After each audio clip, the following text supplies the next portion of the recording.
Dear students, this is class 6th and the subject is English.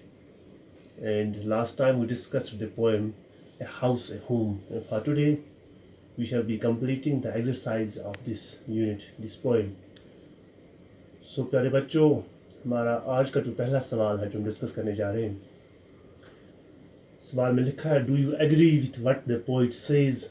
Talk to your partner and complete these sentences. इसका मतलब है कि जो कुछ भी पोइम में कहा गया है एक हाउस के बारे में, होम के बारे में, कि मकान और घर के बारे में, क्या आप उससे इत्तेफाक करते हैं? हमसे ये पूछा जा रहा है कि अपने पार्टनर के साथ, अपने दोस्त के साथ, घर में आप अपने पेरेंट के साथ डिस्कस कीजिए, बात कीजिए कि जो कुछ पोइम में लिखा है हाउस और होम के बारे में, क्या आप उससे एग्री करते हैं, उससे इत्तेफाक करते हैं?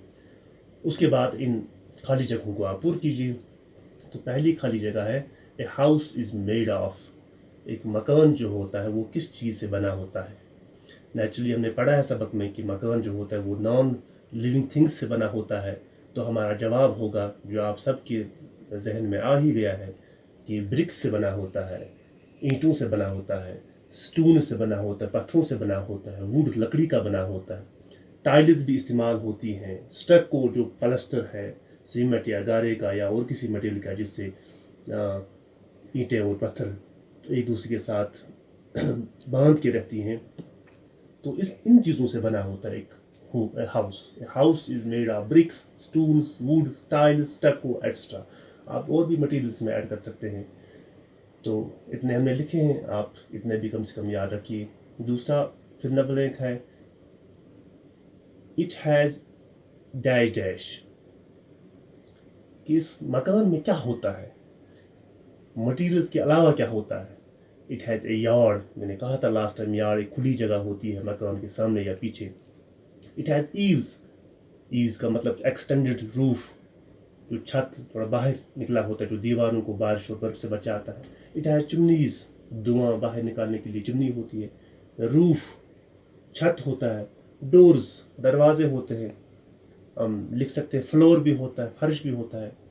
सो इट हैज़ ए यार्ड, एक मकान में यार्ड होता है, eaves, chimneys, roof and doors. तीसरा पार्ट है, a home is made up, a home is made by. पहले हाउस के बारे में बात हो रही थी, अब होम के बारे में, घर के बारे में बात हो रही है। होम इज़ मेड बाय, घर किन चीज़ों से बना होता है? A home is made by family members, ये घर के जो अफराद होते हैं, भाई बहन, माँ बाप, दादा दादी, उनसे बना होता है।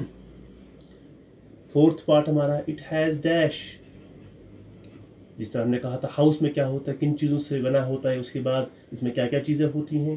तो अब घर के बारे में पूछ रहा है कि घर किन चीज़ों से बना होता है, ये फैमिली मेम्बर्स से बना होता है। इसमें क्या होता है, love and care for its members. घर में डेफिनेटली ये मटेरियल ऑब्जेक्ट्स की बात नहीं हो रही है, एक घर में love and care for its members होता है। जो घर के अफराद होते हैं उनके दरमियान जो प्यार और मोहब्बत, एक दूसरे का ख्याल जो रखते हैं, वो ये घर इन चीज़ों का ही बना होता है, ये जज्बात का बना होता है। तो हमारा एक्सरसाइज का सेकंड पार्ट है, नाउ कंप्लीट दीज सेंटेंसेस। ये पोइम के बारे में बात हो रही थी, जो क्वेश्चन नंबर 1 था हमारा। अब जो सेकंड क्वेश्चन है, ये हमें अपने घर के बारे में पूछ रहा है, हमसे पूछा जा रहा है। कंप्लीट दीज सेंटेंसेस, इन खाली जगहों को, इन सेंटेंसेस को पूर कीजिए। About your house and home, अपने मकान और अपने घर के बारे में। माई हाउस इज़, मेरा जो मकान है वो क्या है।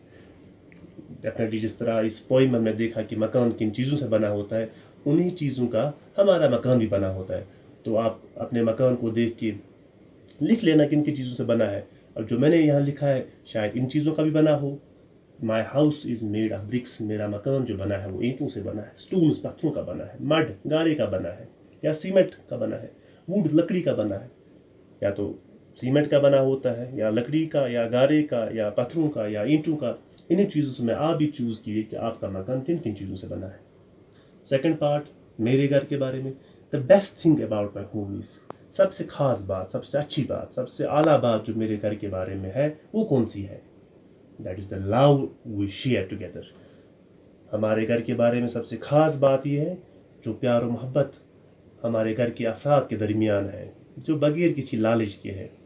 एक दूसरे का ख्याल रखते हैं हम, बगैर किसी मतलब के, बगैर किसी लालच के, बगैर किसी पर्सनल इंटरेस्ट के। वही ख़ास बात हमारे घर को خوبصورت اور خاص بنا دیتی ہے.